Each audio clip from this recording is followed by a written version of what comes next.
Merci de nous rejoindre pour une mini-campagne de l'Appel de Cthulhu. Il s'agit d'un scénario publié dans Casus Belli il y a quelques années déjà, des talentueux Cédric Mailleux et Régis Rappard. Cette fois-ci, je serai le maître du jeu et j'ai invité à ma table Aïsius, Elmarcus, Laël et Smoochie. Chers auditeurs, nous allons vous faire voyager à travers le temps et l'espace dans cette nouvelle aventure, pleine de rebondissements et de mystères. Mettez-vous à l'aise, il va faire chaud, et direction l'Afrique. Imaginez-vous le soleil brûlant du Sahara au Niger, dans les environs de la ville d'Arlit. Cette fois-ci, nous sommes en 1947.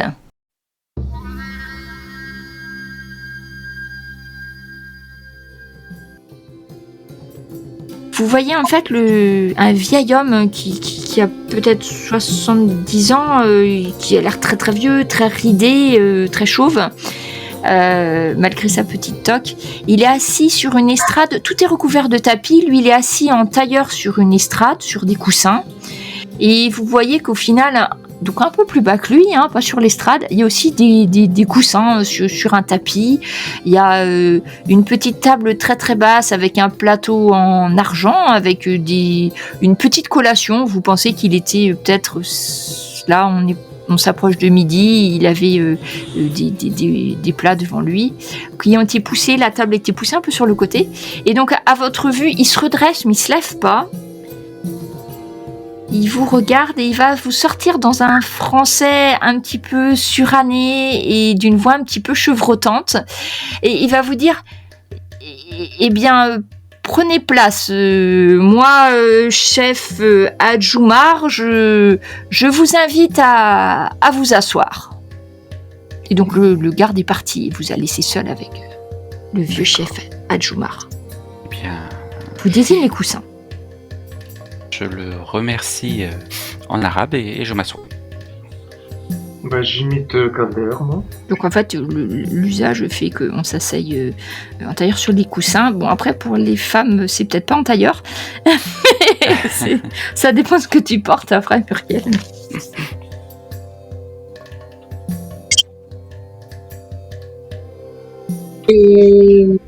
Tu sais, t'as le style, les jumpers, là, tu sais, les voitures d'équitation, ça se faisait beaucoup à l'époque. Ou les jupes culottes aussi, c'était très, très tendance.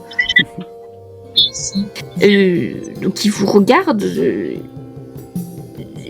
il vous regarde en finale, il a un regard peut-être un petit peu hostile malgré tout. Il vous scrute, il a des sourcils un peu broussailleux, sourcils qu'il a grisonnants presque blancs, qui contrastent un peu avec son absence de cheveux et sa peau très ridée. Et il vous regarde un petit peu, il a l'air d'attendre, savoir un peu ce que vous lui voulez ou ce que vous voulez de lui. Je regarde mes compagnons s'ils veulent dire quelque chose ou si je prends la parole. Je fais signe à Calder qui peut parler. Ok. Eh bien... Oui. On se présente chacun à nous-mêmes, comme vous êtes un docteur David Langman. Enchanté. Oui. Bien. Calder Ben Kassem. Denis Petit-Pierre. Voilà, nous venons directement de Paris. Nous voulons tout simplement nous présenter à vous, puisque nous venons d'arriver par avion. Et là, vous voyez un sourire qui éclaire un petit peu son visage sévère. Vous vous présentez au chef du village. C'est ça. C'est bien. C'est ça. Ça me paraît tout à fait normal. Bien, et vous voyez que il se rengorge un peu, il se redresse encore un petit peu, très fier. Visiblement, vous lui avez fait plaisir. Il a quel âge à peu près? Je dirais dans les 70 ans, c'est difficile à dire, mais ouais. 70, 75 par là. Ce qui est quand même très âgé pour quelqu'un qui vit en Afrique, quand même. Oui. Et pour 1947 aussi. Surtout dans les conditions météo, mais bon. Il a l'air de bien se porter, tu vois pas de signe de quoi que ce soit. Et vous êtes là pour travailler pour le sous-préfet, je suppose. Je te laisse parler. Comme tu veux. Je pense pas qu'il y ait... Je pense pas qu'il y ait de... En fait, oui, on peut parler français. oui, on peut parler français, c'est vrai. Nous sommes engagés par le gouvernement français pour pouvoir éventuellement faire affaire avec vous. Ah, parce que c'est ma compagnie minière qui vous intéresse, la SEMA. Oui, nous espérons pouvoir réaliser un contrat d'exploitation en collaboration avec le gouvernement français pour pouvoir pour que ce contrat soit profitable pour les deux parties. Étant donné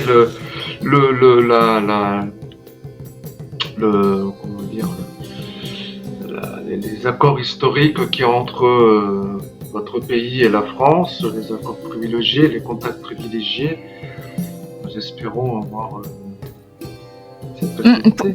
Pour l'instant, je n'ai rien à vendre pour l'instant, mais vous seriez donc intéressé si je découvrais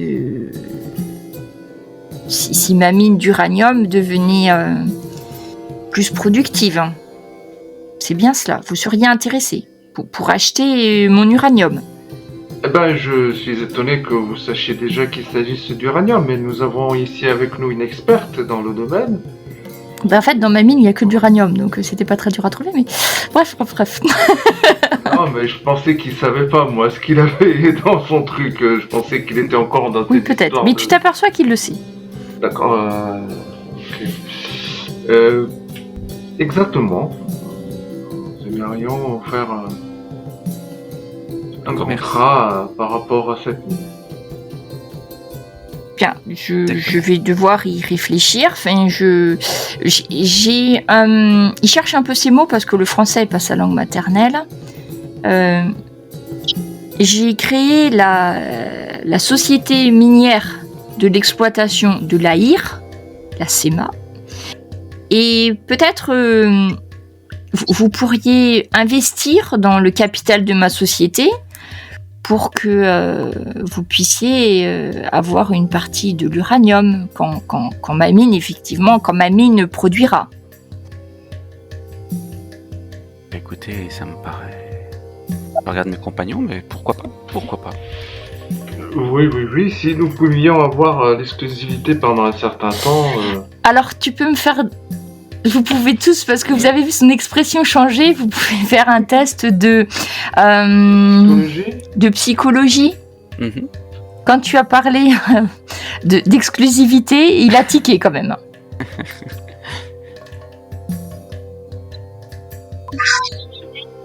Alors, extrême succès pour Calder, hein, c'est ça? Oui, c'est ça. Oui, c'est ça, Art Success, ouais.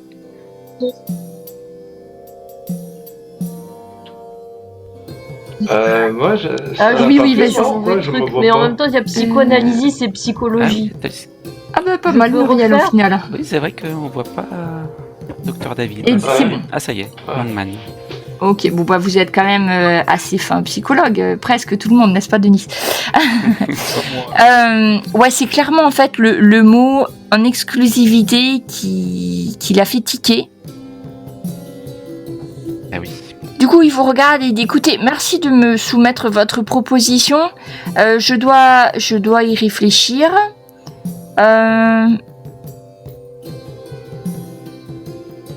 Il s'arrête. Sachez que peut-être ça sera acceptable, mais je vous demanderai dans ce cas de m'aider à accéder à la présidence du Niger. Je demanderai à la France de m'appuyer. Est-ce que c'est le genre de proposition, on va dire qu'il doit l'intéresser beaucoup? Est-ce que ça l'intéresse beaucoup déjà, d'un point de vue psychologue? Est-ce que c'est vraiment quelque chose qui l'intéresse? On va dire peut-être au plus haut point. Oui. Quelque chose qu'il n'y a que les Français qui peut lui offrir. Ou est-ce que les Russes ou les Américains pourraient lui proposer mieux encore? Alors, tu sais pas, là en fait, clairement, tu penses que n'importe quelle grande puissance pourrait lui donner l'appui D'accord. Non, je nécessaire, crois par pas. Là, on est quand même encore dans l'État français. Je C'est veux une dire, colonie française. c'est C'est de une colonie l'ingérence. française, Hein. quand même. Alors, Les autres, pour ils peuvent proposer que du pognon. Ah oui, mais en fait, c'est un petit peu ça. Disons que la seule chose que la France a, c'est que pour l'instant, c'est encore un tome. Tom, ouais. Oui, peut-être, mais c'est quand même encore sous influence française. Enfin, je veux dire. Après, sache que l'armée La s'achète CIA n'existe beaucoup pas avec encore, de l'argent, enfin, hein, quand même. comprends. L'armée en Afrique, c'est basé sur du mercenariat, et que quand t'as de l'argent, t'as une armée. Mais c'est vrai que, à propos du statut de la France, le léger avantage serait à la France. D'accord. Pour ça. Quand même, il y a quand même historiquement les accords, des accords. Tu dis Ils ça, ont ouais. rien demandé. Non, on parle entre nous, mais Ah bah oui, Non, enfin attends. il est là, donc si tu veux, c'est difficile là. À ce moment-là précis, c'est un peu compliqué. Moi, je dis, nous en référerons aux autorités compétentes. Voilà. Bien, de mon côté, je vais réfléchir et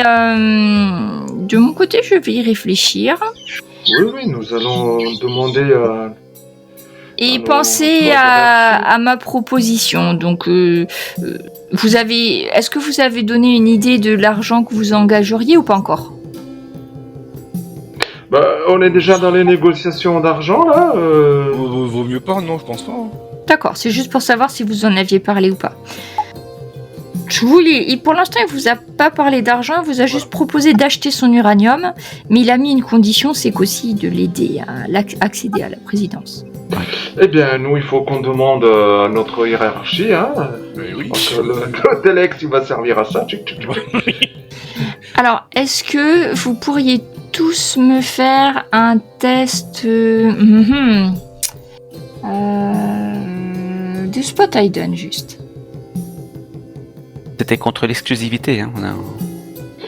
Non, mais nous, on s'engageait à aider à l'exploitation de l'uranium. Après tout, lui, il n'a pas les moyens technologiques pour le faire. Alors, Je sais pas encore. Muriel, je t'envoie un petit message.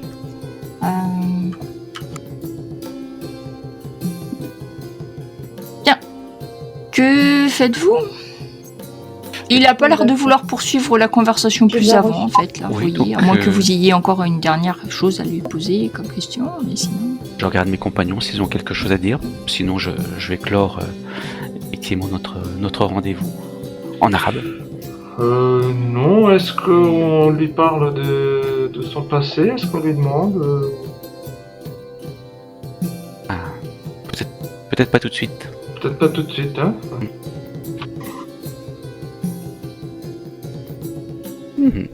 Ok, je lui dis, je lui souhaite une excellente journée en arabe et j'espère qu'on se reverra très vite. Et nous allons étudier sa proposition et je le remercie beaucoup. D'accord. Donc, il vous laisse... il fait un signe et il y a un des gardes qui va vous faire sortir. Oh, je regarde si les deux pimpins sont toujours là. En sortant. Est-ce que autour de lui, Alors non, pour répondre à ta question, Denis. Oui, Cadler? Autour de l'homme, il y avait on a pu remarquer des préférences personnelles, des hobbies, des... Tu veux dire dans la pièce où tu étais? Oui, exactement. Bon, en fait, tu as remarqué surtout qu'il avait dû dépenser quand même des petites sommes d'argent. Hein. Tout ce qu'il avait chez lui était assez luxueux. Donc des tapis orientaux, pas de tapis en poil de chèvre. Tu sais que c'est plutôt local. En fait, même s'il a gardé quand même quelques décorations, on va dire, plus liées au Peul, la plupart de ce que tu as vu, c'était que des objets de prix. La petite table, le plateau était en argent. Tu as vu beaucoup d'objets de valeur. Donc, je pense qu'il a quand même une certaine aisance financière, ou en tout cas qu'il y intéresse beaucoup d'importance pour le paraître aussi. Même lui, quand il était habillé, c'était des vêtements traditionnels, mais de très très bonne facture. D'accord, pas de manie du genre collectionner des tableaux ou des habits européens. Non, y a pas. Sur le côté, franchement, t'as pas vu. Oui. Ça t'a l'air plutôt assez traditionnel en fait. Plutôt, alors, un traditionnaliste de la culture Peul, mais qui a de l'argent et qui se prive pas de l'utiliser pour ça. Voilà. D'accord, entendu. Et sinon, est-ce que l'on voit sa maison depuis l'hôtel? Je pense que tu peux voir une des façades de la maison, oui, parce que Ouais. c'est pas très loin, hein, donc. Et est-ce qu'on pourrait voir qui rentre et qui sort Oui. chez lui? Je voulais Depuis me notre cacher hôtel. pour faire ça. Alors, suivant comment vous êtes placé, l'hôtel, du coup, ça sera plutôt les chambres 5, 6, 7 là, qui pourront voir ce qui se passe à l'hôtel. Qui rentre et qui sort. À la maison du Hatch, pardon. Donc les chambres de Muriel, de David et de Calder. Vous avez la terrasse. Si vous prenez l'air, soi-disant, vous pourrez voir à peu près ce qui se passe devant l'entrée du Hatch. Oui. D'accord. Vous permettez que j'utilise une de vos chambres pour faire le guet et regarder Oui, ce qui et se on pourra passe se... chez le Hatch. Je vais... C'était un peu ma spécialité en tant que soldat. Oui, tout à fait. Quant à moi, je suis pas du tout très très vigilant sur ce genre de sujet. J'avoue que je suis plutôt un petit peu tête en l'air de temps en temps, donc je veux bien vous céder ma chambre. On peut échanger. Oh, mais justement pour regarder là, en ce moment, je regarde notre chambre. Oui, pour le moment, si vous voulez aller vous reposer dans la mienne, pas de problème. Si tu veux, pardon, on se tutoie. Si tu veux aller te reposer C'est dans la vrai. mienne, pas de C'est problème. vrai. Et oui, on a fait la guerre. Donc de mise, pas de j'essaye de me planquer dans un coin de la terrasse et regarder. On rentre à l'hôtel, je pense. Moi, je serai à l'hôtel J'aurais après. dans l'idée d'aller On est dans l'hôtel du coup là. En fait, c'est- d'aller voir où le père Giovanni aurait été enterré et voir s'il y a de la radioactivité résiduelle. Alors, par contre, tu as les cartes. Là, vous êtes à Agadez, pardon. Ouais. Pour aller, c'est loin. Ah, on n'y est pas encore, oui. Là, vous êtes à Agadez. Si vous voulez aller vraiment là où il y a les mines, hein, c'est-à-dire à Arlit, à vol d'oiseau, en avion, il y en aurait pour 2 heures. Là, oui. D'accord. non, Mais je c'est pensais- possible, hein, mais je te dis juste au niveau des distances, quoi. Ça serait peut-être bien de faire un rapport au colonel aussi. Oui, C'est vrai. peut-être, voilà, voir ça. Bon, moi je surveille. vrai. Voir si le ministère. Donc, des Denis, congés toi, voit tu d'un vas bon rester- œil que cet homme Oui. devienne président de ce pays-là. Donc, Denis, tu veux rester sur la terrasse? Vous voulez tous vous rester à l'hôtel ou vous voulez faire... Dites-moi. Je Quelques propose heures, moi. Je propose Pardon. qu'effectivement on surveille très fréquemment, le plus fréquemment possible, les allées et venues des uns et des autres dans la maison de Oumar, quitte à se relayer, à faire des tours, et puis que ceux qui ne surveillent pas, pour l'instant, ils avaient fait leur rapport à la sous-préfecture, à la préfecture. Pardon. Juste une aparté là. D'un point de vue historique, là, il peut pas se proclamer président. Enfin, je veux dire, pour l'instant, il n'est pas à l'indépendance. Alors, oui et non. Depuis la Seconde Guerre mondiale, la France a beaucoup perdu de son influence sur les colonies, y compris celle-ci. Donc déjà, ils ont acquis une certaine indépendance au final, parce que le fait d'être passé en territoire outre-mer plutôt qu'être une colonie, ça leur accorde quand même une certaine indépendance du point de vue administratif D'accord. pour certaines choses, et l'ère du temps fait que de plus en plus, les colonies ont tendance à se détacher. Donc c'est peut-être pas demain, mais c'est sûrement fort possible qu'il y ait un président au Niger assez vite, d'ici entre 2 et 5 ans. Oui, Comme ça d'accord, s'est déjà ça, passé ça dans demande d'autres un colonies, petit hein, peu, donc,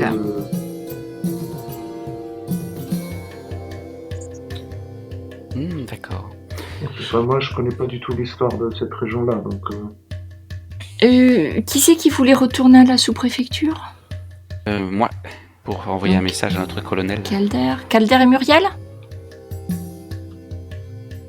Oui, juste avant tout ce qu'on se disperse. Donc, je parle tout doucement, mais du coup je dis j'ai dans la tente. Ah non, c'était pas une tente. Le Hatch. Hatch Oumar. Quand on était avec comment il s'appelle déjà? Oui, derrière les rideaux, il y avait quelque chose qui a bougé. Je crois qu'on Oui, est encore observé. D'ailleurs, ouais. D'ailleurs, du coup, avant de me mettre en Quelqu'un nous a dit. en vigie sur la maison. Je vais dans ma chambre et je fais une petite installation pour voir que si quelqu'un vous l'avait vitré, je vais le remarquer, style un fil ou quelque chose. D'accord. Et pareil pour la porte. Et je mets une chaise aussi, je mets des trucs. Et je conseille à mes camarades de faire de même. Oui, d'accord. Ok. Je peux le faire pour essayer de reproduire la même technique. Un peu Pour plus s'assurer que maladroite. s'il y a un intrus qui est venu dans ta chambre, tu le saches tout de suite. Exactement. C'est un petit fil avec un truc qui tombe derrière ou un petit truc, et s'ils ouvrent, paf, ça va tomber, quoi. Entendu. Dites-moi, Muriel, vous permettez que je vous Oui, appelle? Oui. C'était. Vous pensez que c'était à l'intérieur de la pièce où nous étions ou c'était au-delà d'une fenêtre, au-delà d'un rideau?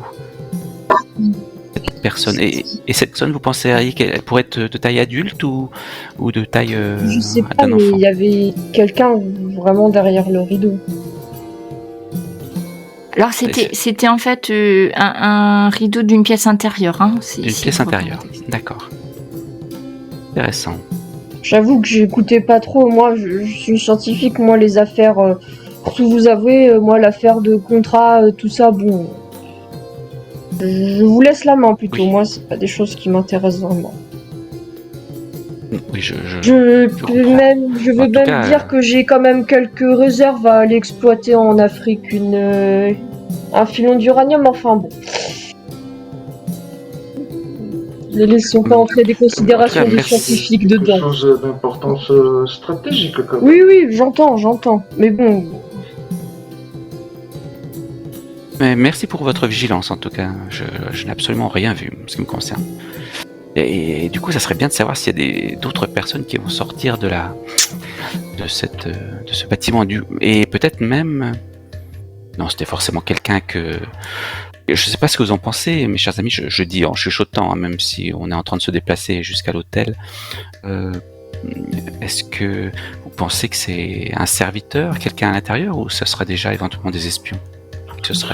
Ça pourrait être des C'est espions quelqu'un entre qui nous. doit être là peut-être pour la protection du Hajj, Oui. là, peut-être. Il doit y avoir des hommes de garde ou des gens qui vont enquêter sur nous pour savoir oui, qui je nous sommes. pense. Il Voilà. me semble que c'est quelqu'un d'important dans la région, donc il doit avoir un service de sécurité, il doit avoir des hommes qui sont là pour protéger, pour enquêter. Et il va faire sa petite enquête, voir si ce qu'on dit est vrai et si on est peut-être digne de confiance, je pense. D'accord, il porte de conseiller.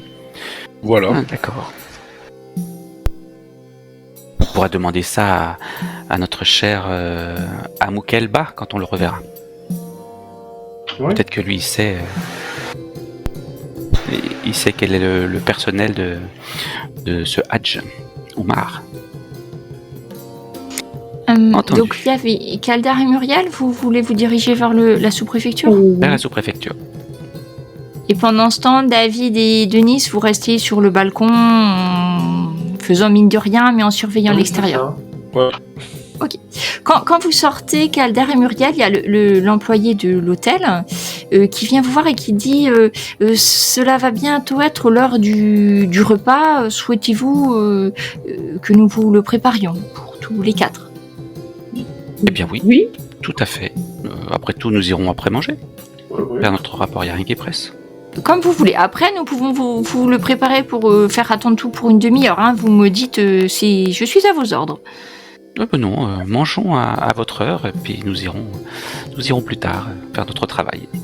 Ok, donc alors il tape dans ses mains et vous voyez une escouade de 4 serveurs, serveuses qui installent dans l'entrée. Il y a un coin en fait où on peut manger et ils vous installent en moins de temps qu'il faut pour le dire, une nappe, des verres, des couteaux, etc. Qui vous attendent. c'est rapide. Hein. Entendu. Effectivement. Alors vous êtes tous les deux. Est-ce que David et Denis, du coup, vous voulez manger, rester, enfin. On essaie de surveiller. On s'alterne. Quitte à ce que j'aille manger, on va dire dans une chambre, s'il le faut, pour garder un œil sur ce qui rentre et qui sort. D'accord. Donc il y a quelqu'un qui va rester sur la terrasse? Moi, je reste. Ok, donc Denis, tu restes sur la terrasse. Les autres, donc on commence par vous, vous vous installez pour manger, donc après on vous donne un repas, c'est... En fait vous savez pas trop bien ce que c'est, mais ça a l'air d'être de la viande grillée, avec une odeur assez forte, et il y a une sauce qui est rouge et un petit peu huileuse, qui est servie avec, et des espèces de galettes, d'une sorte de pain, de crêpe, hein, vous savez pas trop bien. On vous Ça m'a sert l'air ça. excellent tout ça. Et en fait, vous êtes attablés, vous commencez à manger. Il demande juste, le serveur demande s'il faut réserver un plat pour Monsieur Petit Pierre ou s'ils doivent lui apporter. Ou... On va Oui, on va s'en charger, nous, en ce qui nous concerne. Donc il vous laisse l'assiette à côté. Dites, cher compagnon, Très épicé, il adore ça. Hein. est-ce que vous pensez qu'il faut d'ores et déjà se méfier de nos concurrents et notamment faire attention à ce que nous mangeons et ce que nous buvons? Est-ce que vous pensez que je suis paranoïaque ou... C'est ce que je vous aurais dit si j'avais été là. Ah oui, désolé. Non, mais... Ah, bonne question. Tu as pu nous faire une recommandation. Alors, vous êtes en train de discuter autour des plats et vous voyez un homme qui va arriver dans la salle du repas. Un homme qui doit mesurer 1m70, qui est très gros et gras. Mais dessous sa graisse, vous soupçonnez l'ancien sportif. Il est habillé avec des vêtements un petit peu tachés, amples. C'est un espèce de pantalon, c'est pratiquement un pantalon militaire en fait, un espèce de treillis avec une espèce de marcel un petit peu dégoûtant sur lui. Il s'approche, il a une chemise ouverte par-dessus tout ça. Il s'approche de vous et avec un très fort accent américain, il vous dit ah, vous êtes les Français. Je peux me joindre à la table vôtre, n'est-ce pas? Et il s'assied à la place là où il y avait l'assiette prévue pour Monsieur Denis Petit-Pierre. Il s'assied. Donc je sais pas qui c'est qui était à côté. Peut-être Muriel, tiens. Il s'assied, il s'étale. Il nous oblige à réorganiser les chaises autour de la table. Voilà. Et il commence à manger tout ça. Et il vous dit... Cette viande, la chèvre, c'est bien, mais ils peuvent faire mieux. Et en fait, il harponne un serveur qui avait rien demandé, donc il lui parle pas, il l'attrape en fait pour le coude et il lui dit va chercher le couscous là d'hier. Hein. Ça c'était mieux. Hein. Va chercher, t'en ramènes beaucoup pour tous les amis là. Hein. Vas-y. Et il lui donne une petite tape dans le dos. Je vous regarde, il prend une côtelette d'agneau à main nue et il croque dedans, il la repose, il s'essuie les mains sur la nappe et il vous dit il s'arrête, il se baisse, il essaye de murmurer mais ça marche pas très bien. Il vous dit il va falloir faire un accord France et les États-Unis comme pendant la guerre.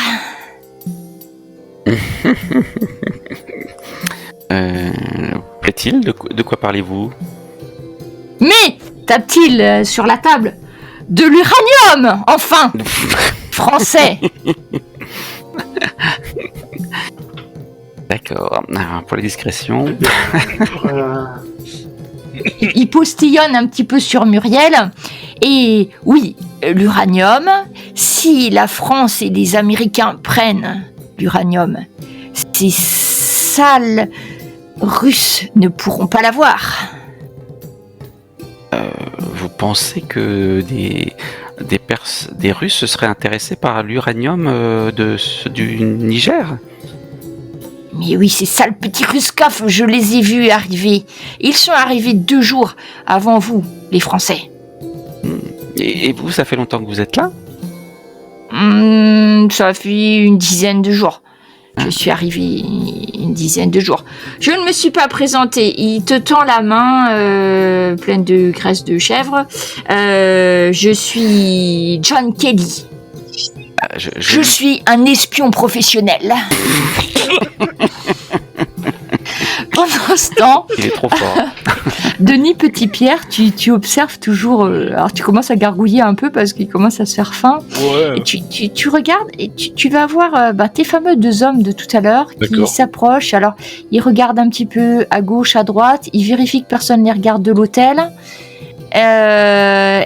Et tu les vois s'arrêter devant la porte, donc tu sais qu'il y a le garde. Hein, et ils rentrent dans la maison du D'accord. Hadjoumar. D'accord. Tous les 2.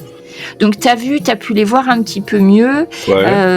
Le grand baraquet a l'air jeune et l'autre a l'air d'être plutôt son chef. Tu l'as vu, il a donné quand même quelques ordres. D'accord. Et donc l'asiatique, t'as pu voir qu'il avait, parce qu'il fait chaud, donc il a pris une chemise à manches courtes. Il a des gros tatouages en fait sur le côté d'un des bras. Oula. D'accord. Ok, j'essaye de voir combien de temps il m'en restait.